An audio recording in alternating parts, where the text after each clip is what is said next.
Okay, happy Tuesday afternoon. Finally getting some rain. That was nice. Gosh, we had a nice little rain out at the house yesterday. We certainly needed it. This is Edgar Cayce on knowledge.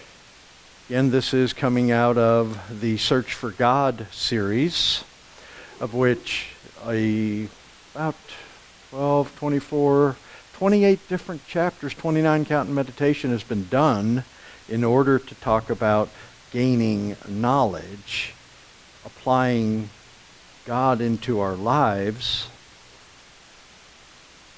and making the right decisions for ourselves. As usual, this is my interpretation of this chapter. I've researched it, I've read a lot on it, and these are my determinations that I have made that I am sharing with you. Each and all of us are always free to accept or reject that which is said. And I personally encourage everyone to get in and read the readings themselves. Make up your own mind on how you determine the material affects you. In addition to using Book 2 of Search for God, Mark Thurston also put out Experiments in Practical Spirituality. This is a companion to the Search for God series, and he has one for both Book 1 and Book 2.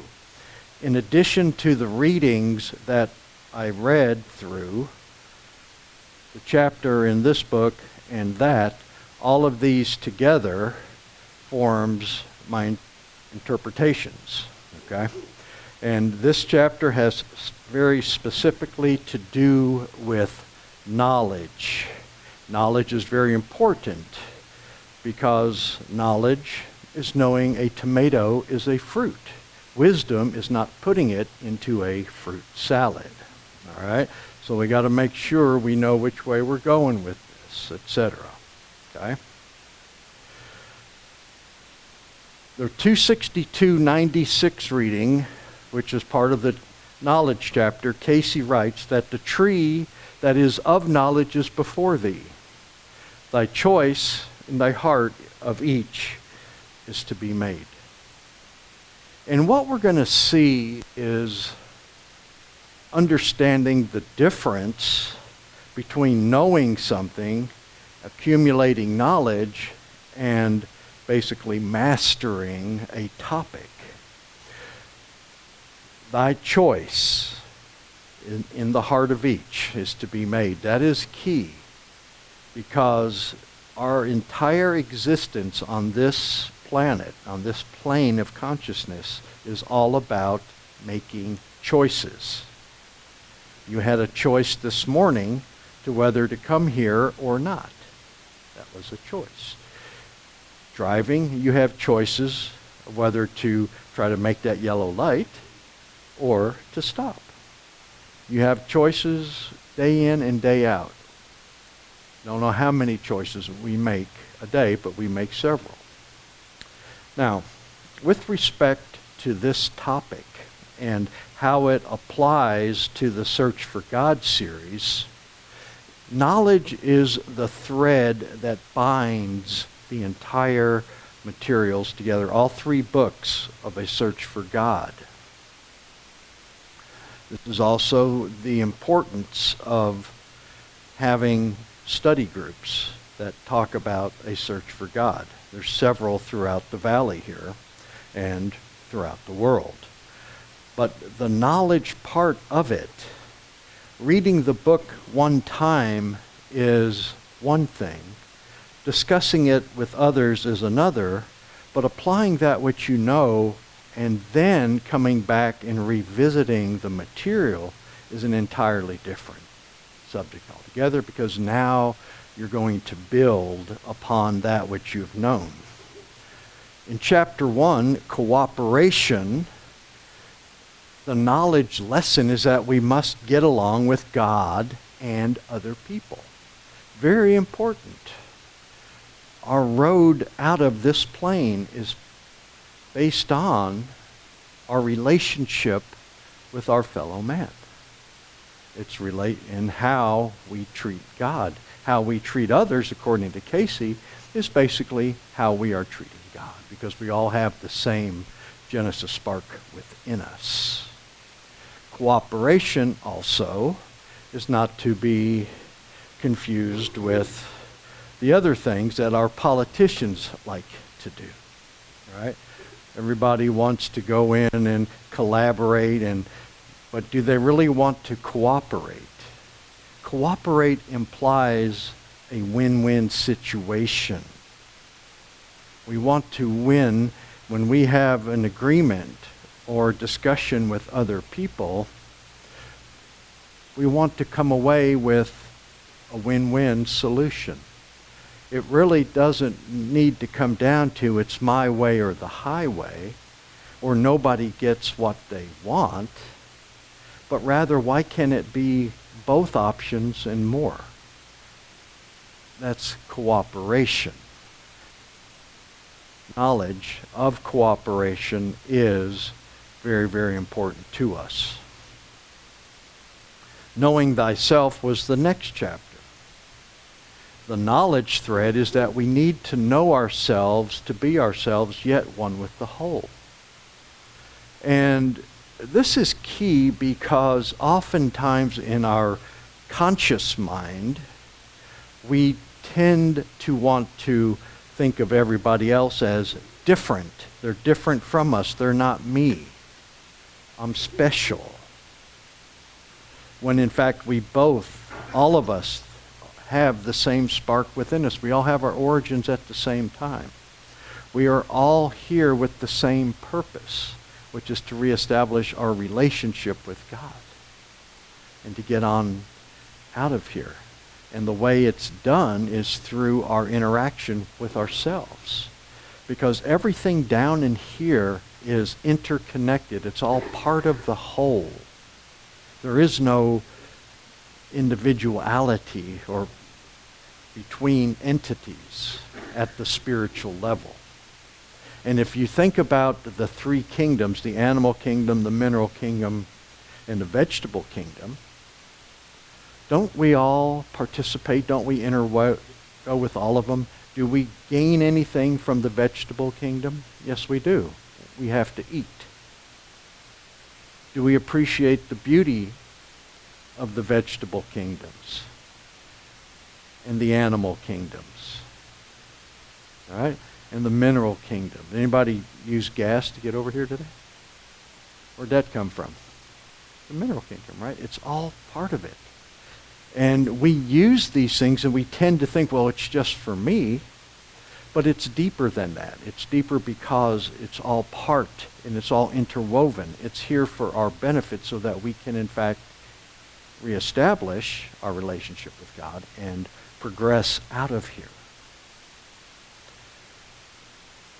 Given the amount of choices that we have to make on every day, and understanding a key concept that we as human beings must learn to conquer ourselves, having an ideal is very important, because an ideal will enable us to balance our physical with our mental, with our spiritual.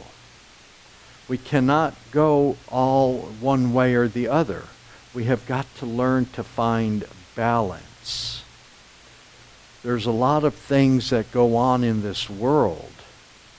We need to learn that we do not want to be necessarily of the world, but rather just being in it.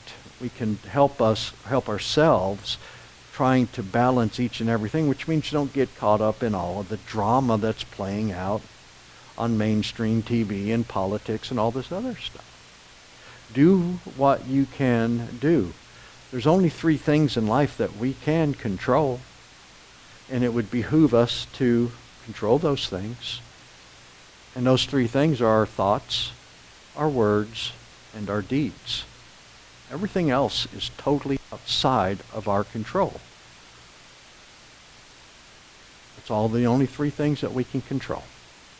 Cayce also tells us it's the try that matters. So whether we are extending ourselves to help another, they too have free will, strongest force in the universe, and they too may accept or reject our motions to them.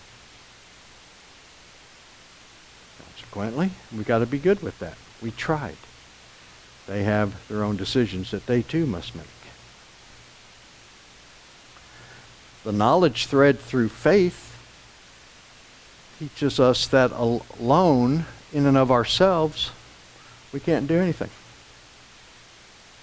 Big if, we will let him, God will help us. He shall help us. But we have got to want to do it. God has not turned his back on us. It is we who have turned our backs on him. Consequently, we need to reestablish that relationship and understand that we are not Atlas. We are not needing to run around with the world on our shoulders, but rather share. Let him help us. Things go better when we include God in our day-to-day wonderment. Virtue and understanding is also important to us. Understanding that knowledge and understanding is perfected by virtue. And that virtue is of God. We've got to understand, take the knowledge that we have up here and transform it so that it becomes a level of understanding as opposed to just something else floating around between the left ear and the right ear. It's nothing more than a piece of information. And the way we transform knowledge into understanding is through the application, which means taking that which we know and putting it into practice. Okay? Fellowship. As human beings, we must establish fellowship with God and brotherhood with our fellow man. We need to learn to walk with God. Invite him along for the journey. Let him be with us as opposed to us trying to do everything in and of ourselves. That's not the intent. That was never the intent. Cayce tells us that we were meant to be companions and co-creators. I think over time we have focused too much of our energies on the co-creating part and forgot the companionship part. That needs to be ignited. Patience is important. Cayce tells us that patience is one of the most important lessons that we are all down here to learn on earth. Patience. That means let others do as they may. They are every bit entitled to their opinions. They are entitled to do things of their own way, in their own means. The fact that it does not necessarily be done in the same way you would do it doesn't mean that it's wrong. And who's to say that their way is not more in, along God's path than your way? As creatures of habit, we're oftentimes always going in and trying to do the same thing over and over and over again. And I have found, at least in my own mind, that the older I get, the crankier I get. And I'm not as open all the time to things that I should be. So maybe through patience and allowing others to express their views and approach matters in their own ways, that we can help them out some way. Doesn't mean that we necessarily have to like it or agree with it, but they too are here for the same purpose. They too are trying to get their way back to God. And who's to say that their path doesn't get there, and maybe ours doesn't? patience. The open door, that is the knowledge that God did not turn his back on us. We turned our backs on him. And we think about what a door is. A door is a barrier. We close the door, keep out, stay away. Don't come in here. We use it as a means of protection a lot of times. We're protecting ourselves from something either known or perceived. Keep the door closed. Keep the boogeyman out. Right? With respect to our relationship with God, we've got to open the door. Make loving choices intentionally so that we can, in fact, invite God back in to be with us. So that we can indeed be in his presence, where we come back and gain the understanding, take the knowledge that we are meant to be co-creators and companions. Not one or the other, but both. When we're in his presence, I can personally tell you life gets a lot easier. Ain't going to stop you from having accidents or doing stupid things, but by and large, it's going to help you. Because now you've got somebody that's communicating with you, if you so choose to listen to the small voice from within. The knowledge of the cross and crown chapter of the Search for God gives us the knowledge that we too must learn obedience through the things we suffer.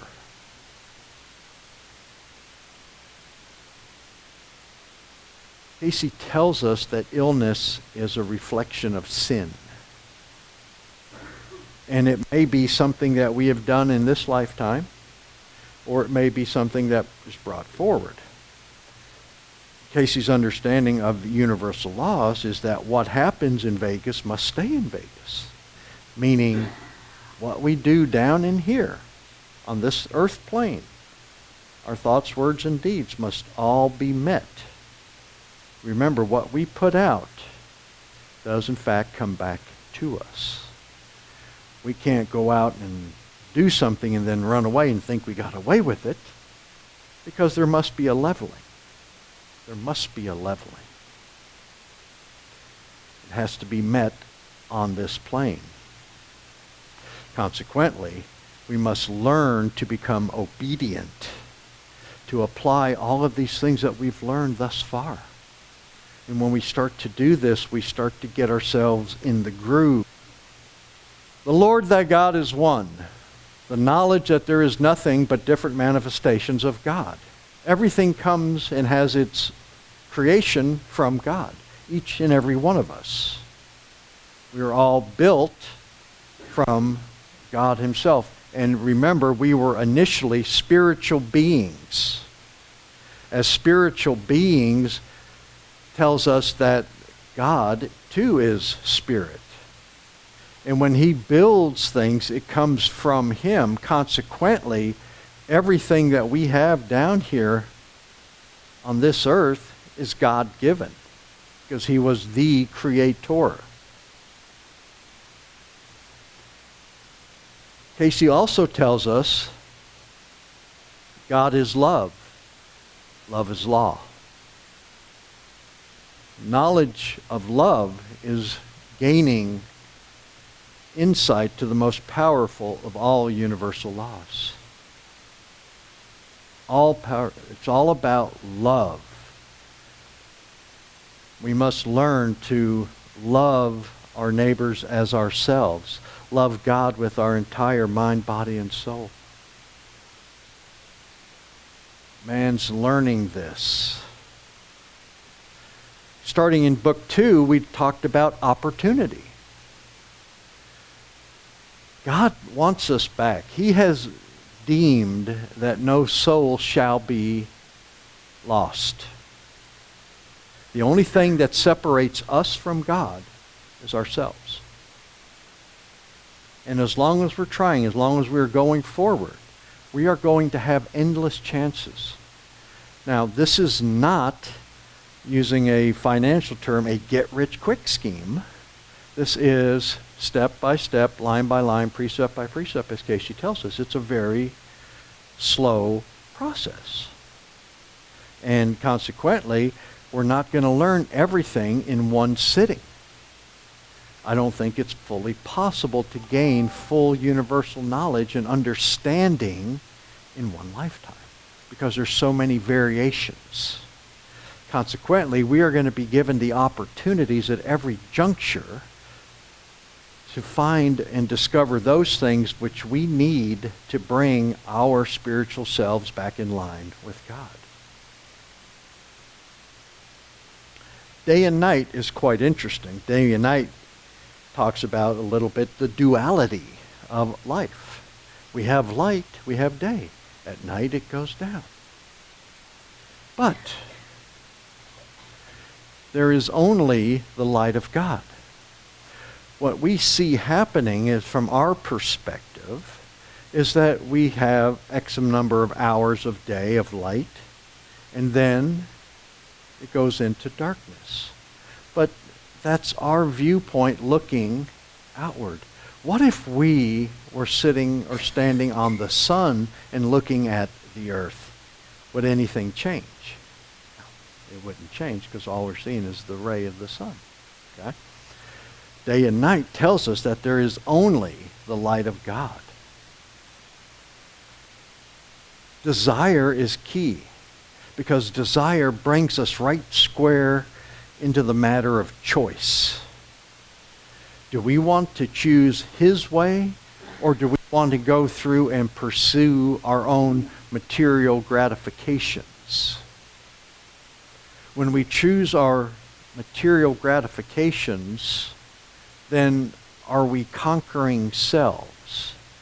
Not necessarily so much.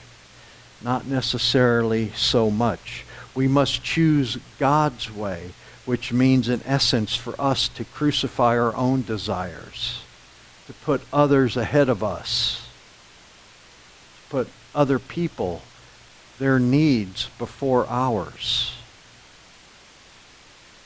When we do this, this is when we start to gain understanding. And coupled with patience, then we start to gain a grip on our souls. With destiny of the mind, which we talked about last week, we learn that there is a knowledge for us to be able to create what Cayce termed at one-ment with the creative forces. Creative forces was another word for God in Cayce's vernacular. Everything that we see in and around ourselves starts in the mind. Cayce actually defines creation as the mind of God moved. Thus, from there was creation. Ours, everything that we see in this room, all had its origin in mind as a thought. Somebody had to think about how to build that chair versus that table versus this screen. It all starts with a thought. And then, when we are able to tap in to the creative forces, then we are working in consonance with God, and we can create. Destiny of the body gives us the knowledge that we manifest the world in which we live. If you're going to sit around and sit on the couch and eat potato chips, you're going to reap what you sow. We are what we eat, Cayce says. The body comes from the things that we think. There are no random things in life, according to Cayce. Nothing is random. Everything happens for a reason. There's also the universal law of reaping what we sow, and the power of free will and choice. Those two go hand in hand. Because you can do whatever you want, You can put out selfish choices or you can put out loving choices, and you're going to get back what you put out. Life's a great big boomerang. So our body right here is going to manifest the world in which we live. And if you're sickly for whatever reasons, maybe you think about how and what you have done over your lifetime. The biggest missing element is the when. It's certainly not an if concept. It's when. With respect to when will we reap that which we have sown. Destiny of the soul gives us the knowledge that we shall indeed return and become one with the Creator. We started with Him, and we will return as one with Him. That is the plan. But we've got to play by His rules. We are learning different things here because we have free will to do that which we want. And as co-creators with God, and looking back at what the Bible says in Scripture, Jesus tells us that we're going to do things even greater than He did. And Cayce tells us we could become the Jesus of some other trapped soul in some areas of materiality somewhere else. This is what we're building ourselves up on. But we've got to recondition our thinking, clean out the dirty laundry, so to speak, so that we instinctively only make loving choices. When we instinctively only make loving choices, we still have an infinite number of possibilities by which to do things, but it's being done for the right reason. We do these, and then we are able to see the rewards that we have built. We see it in our physical lives now, but when we take it at a spiritual level, we're going to still see the same thing, but it's going to be much greater. Consequently, the knowledge of glory is that we are now being able to glorify God through our service to other people. The greatest benefit, the greatest servant of all, the master of all, is the servant to all. Jesus said that. So why can't we emulate that? Learn to do that. Knowledge, we must express less of ourselves and more of God in our dealings with our fellow man. That's the key thing to knowledge, that it's not about you. It's about the other person and how you best can help them. It doesn't mean that you need to go build them a house. It means expressing the fruits of the Spirit. Something as small as a kind word or a smile can really, really, really turn someone around and enlighten them to the abilities of a loving God present on this earth.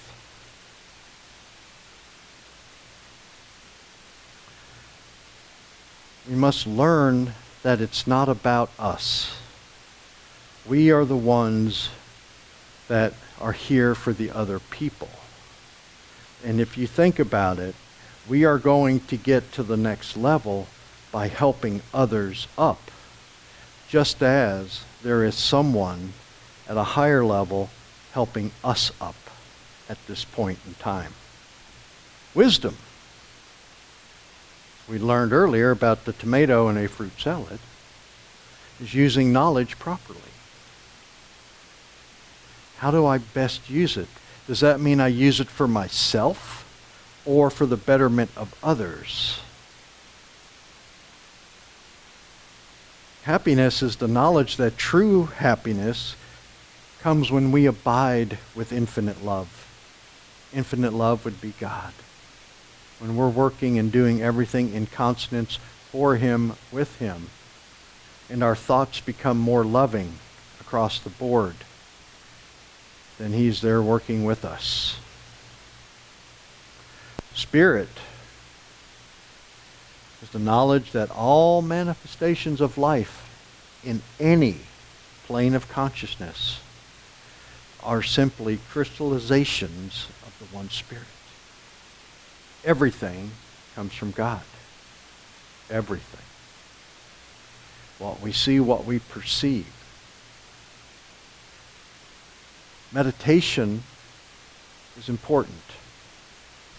For it's in meditation that we gain the knowledge that He abides within us and communicates to us if we but listen. Have you ever heard that small voice telling you to do something or not to do something and you ignored it? And then what happened? Things didn't really work out so well. All right? I have a lot of those things in my life over the years. But it's learning to be able to tune yourself in to that frequency and listen to the small voice within. Because it's there. But we've got to be willing to listen to it.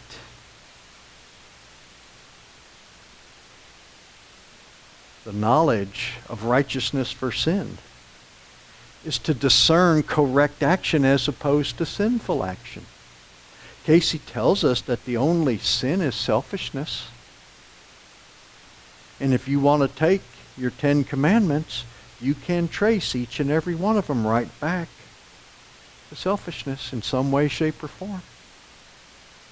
Honor thy mother and thy father. Well, I don't want to. I want to do what I want to do.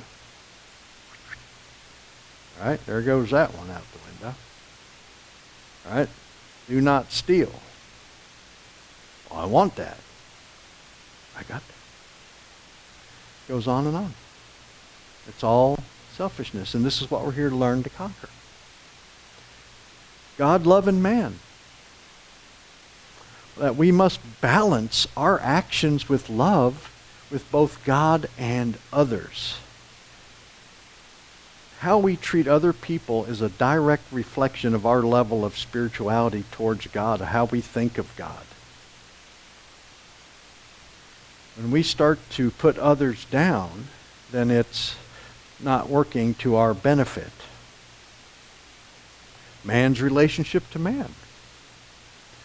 There's the knowledge that the path out of this mundane plane and onto eternal bliss lies with how we treat each other. And you know, there's some people out there that just get on your nerves, ain't there? Remember chapter 4? Actually, not chapter 4, about 7, but patience, right? Yeah, let them express themselves.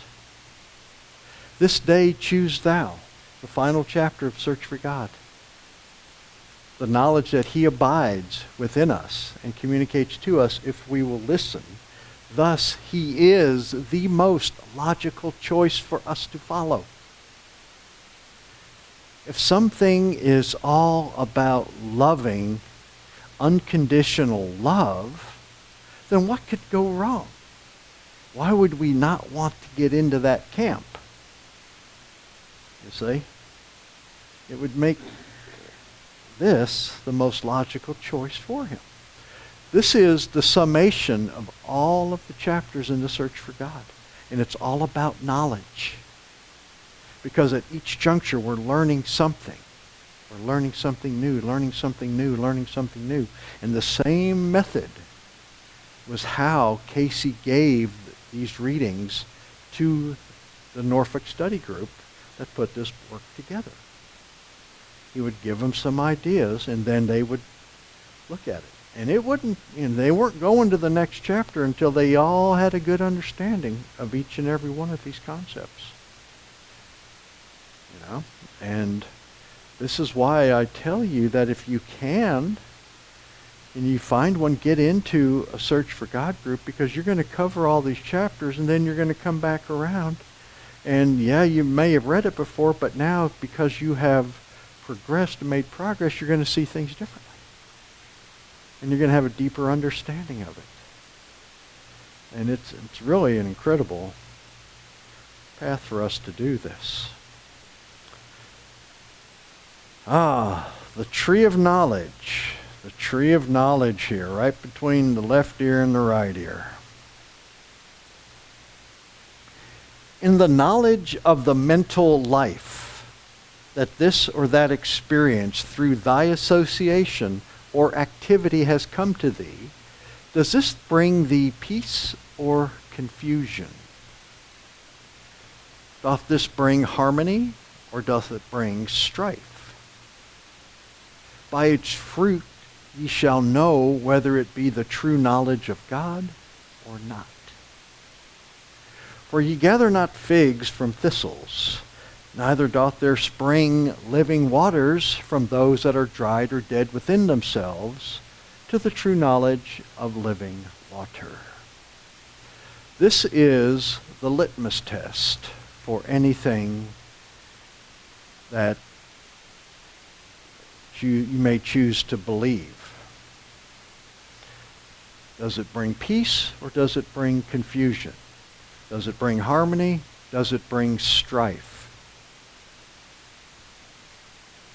If you are getting things in return that are very positive and loving, then perhaps you've made some choices that were in consonance with God. But if you made other choices that are not, then what happens? Oftentimes, then things start to become in disarray. We get into a situation where things aren't working right. Things are not happening for us. We have confusion, as Cayce says. We've all had this.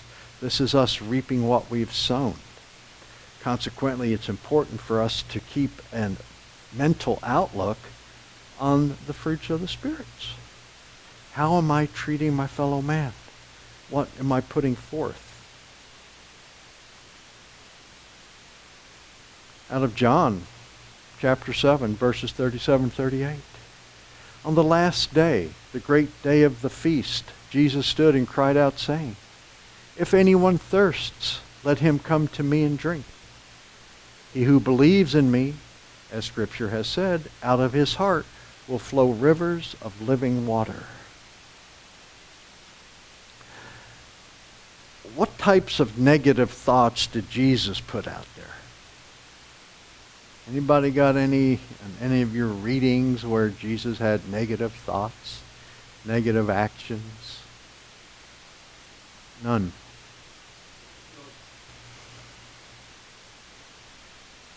(262:97). Doth it bring love in any manifested form? This shows as to whether the true knowledge is manifested in the experience of any individual. When you put something out there, what are you manifesting? Are you manifesting love? Is that what comes out of the situation? That's good. Continuing.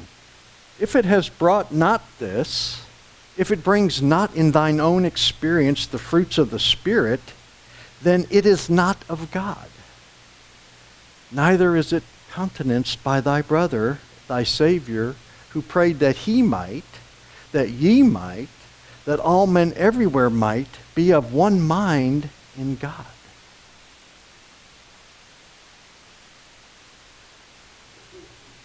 What you put out is what you're going to get back. This is where you're looking for it. This is how you're going to know. If you put out loving thoughts, then you should get loving things back. Now, it doesn't mean that it's always going to be manifested right then and there, because people have free will to choose how they want to respond to you. They may tell you to go fly a kite.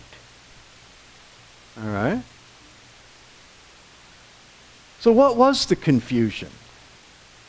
That there was the misinterpreting, the selfish motive, the lack of understanding. This brought confusion. But the true knowledge is not of myself, but the Father that worketh in me and through me. When we go away from the bottom line there, confusion ensues. Confusion has to ensue. And this is where we get ourselves into trouble. Okay? And again, we are our own worst enemy. Okay? We are our own worst enemy for a lot of reasons. In a perfect world, we're going to take that which we know and have experience of. Okay? And then what are we going to do? We're going to get new stuff. We're going to learn new knowledge, right? And then we practice it, we understand it, so that when we come up to our next situational challenge, we have this plus this to be able to deal with that which is in front of us, right? We know how to deal with the situation because we have a little bit of understanding about it. And then we hit the next one. We get more knowledge as we go along, and then each challenge we do this. But we also have free will. And when we have free will, what happens? We may decide to take this knowledge we know right here and do an end around, and we come around here skipping learning about this. And then what happens? We had this bright idea that, you know what? That's going to be a good idea. Let's just run with it. And then what happens? Boom. And this is what we do. You see, this is where we are starting to run before we can walk.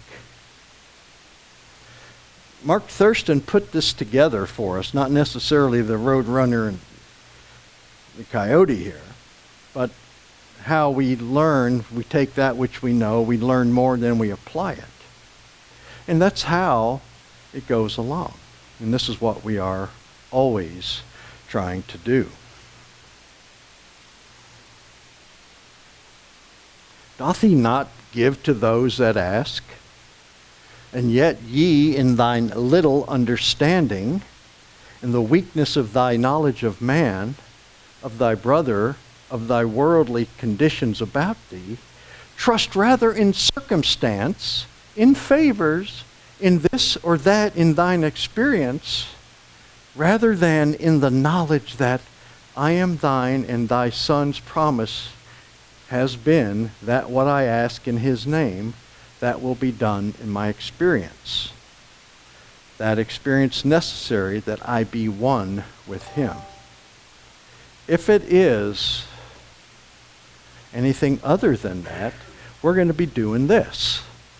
When you start taking decisions and not factoring God in, then we start to circumvent the process and we get ourselves into trouble. Because what we start to do is looking for and trusting our fellow man. Man will disappoint. God does not.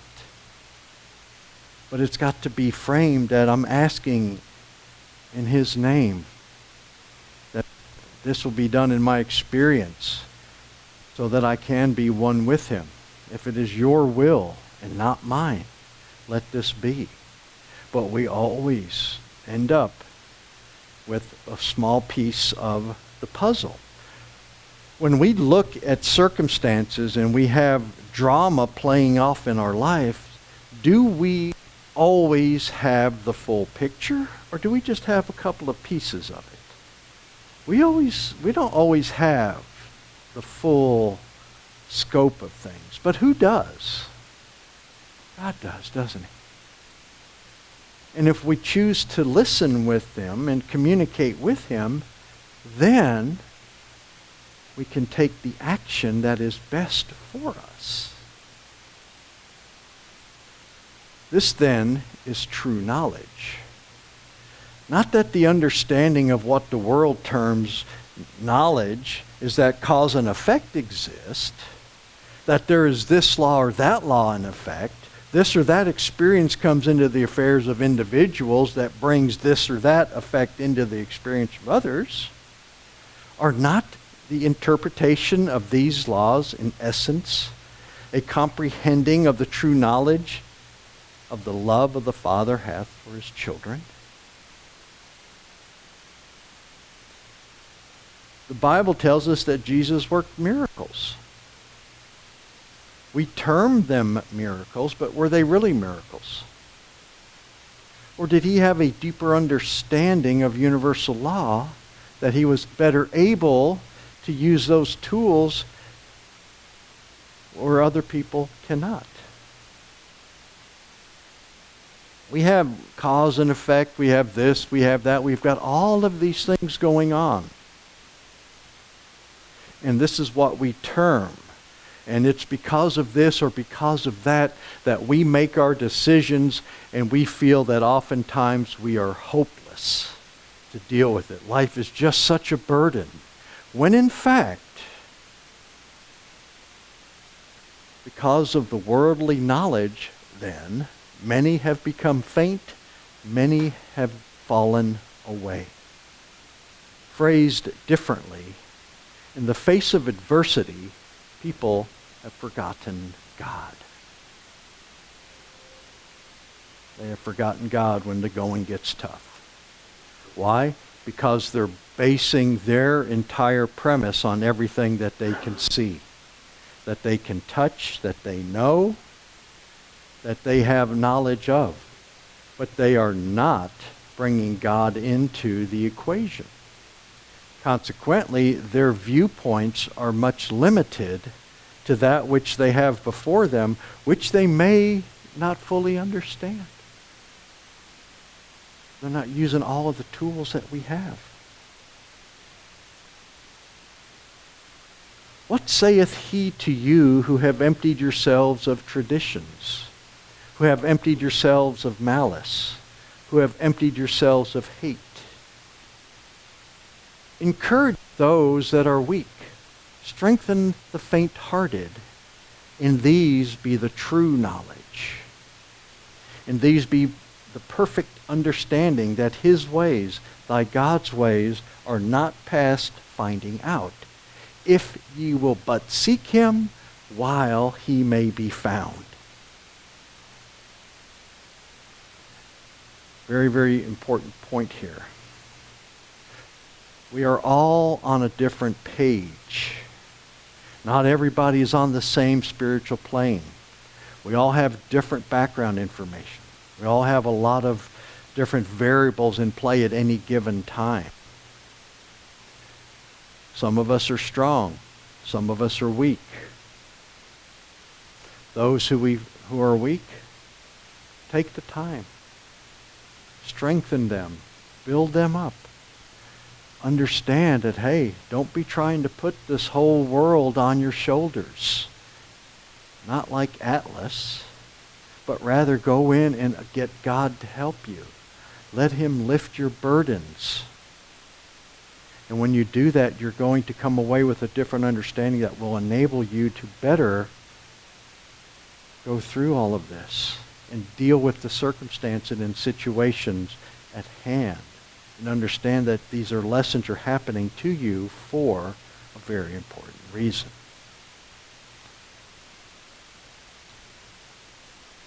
It's been said that knowledge is power. Knowledge and action equal power, so they say. Well, I'm not a big fan of that. I don't necessarily believe that. I believe that knowing what to do with the knowledge is where true power comes from. Consequently, when we take accumulated knowledge and then apply that with either loving choices or selfish choices, this is what's going to happen. We're going to do one of those two things. Then, boom, we're going to reap what we sow. We're going to reap what we sow right there. Because this is what happens. We've got everything in our cards. We take an action. Is the action going to be loving or is it going to be selfish?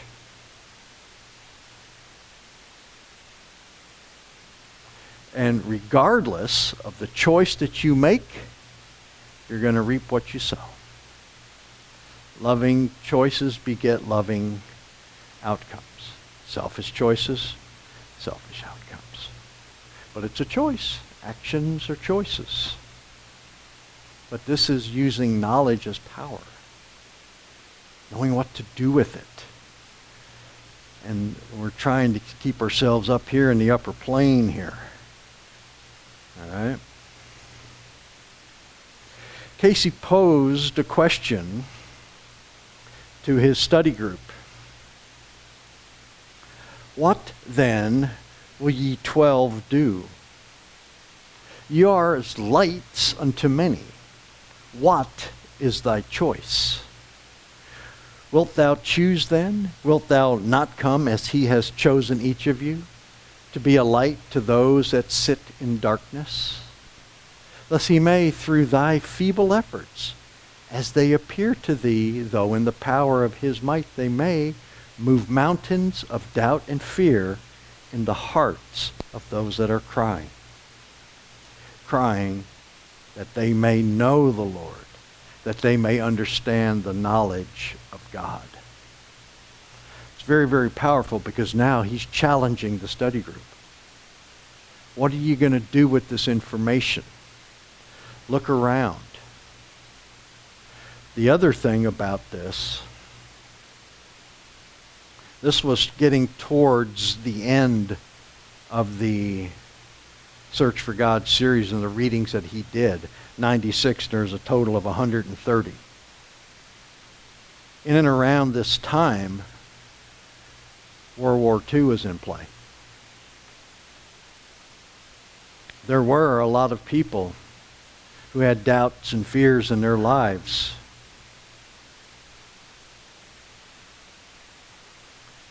A lot of people out there today are crying because they don't know. They don't have the understanding of the knowledge of God. If you do, and you see somebody in need, why can't you help them?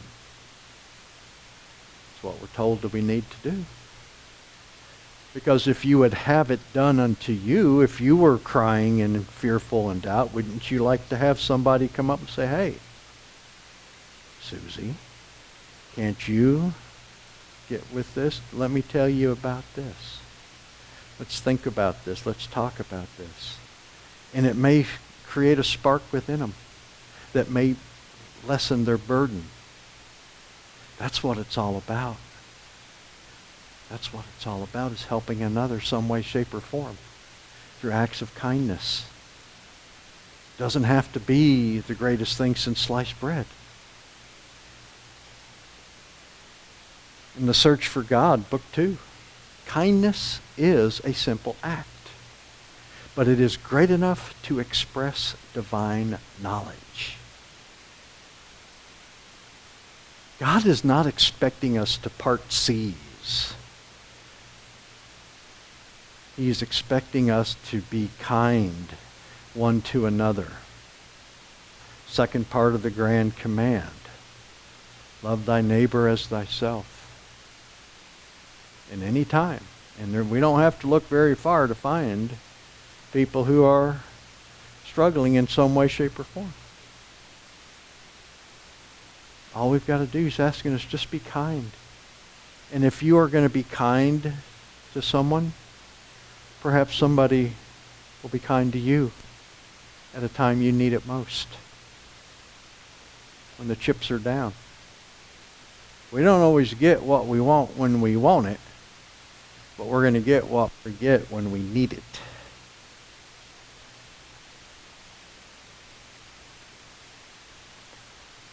Every act of kindness grows the spirit and strengthens the soul. Why? If we're going to become masters of the universe some lifetime after this, then we need to have a very, very good grasp of loving kindness. Because it's going to be up to us to emulate that and put it forth. And when we are kind, we actually grow the Spirit.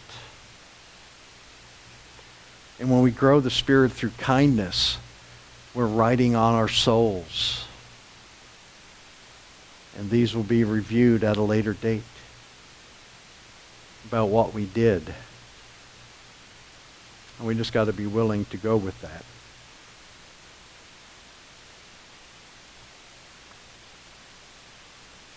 A question was posed to Cayce at the end. Any message for the group as a whole? Answer. As ye have received, as ye are moved, as ye apply that ye receive, give to those that seek. Be patient, be kind. Speak not unkindly of anyone. Let not gossip nor unkind things, either in thought or deed, be in thine experience. And you will find the true knowledge of the Christ and the Father close to thee. Pretty simple, isn't it? Pretty simple recipe right there. As you are moved. Doesn't that imply choice? As you apply this which you've been given. Give to those who are seeking. Be patient and kind. Don't talk bad about other people. You don't know what burdens they've got through. You don't know what their level of understanding is. You remember they may be expressing a different point of view. When we do this, we're going to find true knowledge. We're going to find true knowledge get back to us in life. And this is how we develop the closer walk. And when we do this, life gets a lot more burdenless. A lot of burdens are gone from us. Because, we may still have to deal with the circumstances, but we have a different level of understanding that enables us to approach it in a different mindset, which in fact turns into your emotions and then into your behavior. Because it's our thoughts plus our emotions plus our behavior that create results. And if Cayce tells us we need to put out loving thoughts, let's put out things that are positive. What is it that you want? It begins by applying positive thoughts plus positive emotions plus positive behavior. That's going to give you your desired results. Pretty powerful stuff. And that, boys and girls, does it.